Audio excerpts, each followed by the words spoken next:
ஹாய்ங்க. எல்லாரும் எப்படி இருக்கீங்க? கண்டிப்பா எல்லாரும் நல்லா ஜாலியா இருப்பீங்கன்னு நெனைக்கிறேன். இன்னைக்கு என்ன ஷார்ட்ஸ் தெரியுமா? குயிக்கா வீட்லயே கறி தோசை பண்றது தான். ஃபர்ஸ்ட்டு தோசை மாவு ஊத்தி, கொஞ்சமா எண்ணெய் ஊத்திட்டு, அதில முட்டைய நல்லா அடிச்சு ஊத்திரலாம். இப்போ கொஞ்சமா முட்டையும் தோசையும் வெந்து வரட்டும். வெந்து வந்ததும், நான் முன்னாடியே ரெடி பண்ணி வச்சிருந்த கொத்துக்கறி. இது வந்து நான் காஸ்கோலேருந்து வாங்கிட்டு வந்த கொத்துக்கறி தான். அத நான் வந்து ஃப்ரை பண்ணி இப்படி ரெடி பண்ணி வச்சிருக்கேன்.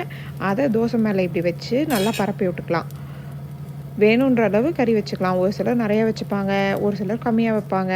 நான் இந்த அளவு தான் வைப்பேன். அதனால இது வச்சுட்டு, மாவு கொஞ்சம் ஈரம் இருக்கும்போது இந்த மாரி அமுத்தி விட்டிங்கன்னா, கறி நல்லா மாவோட ஒட்டிக்கும்.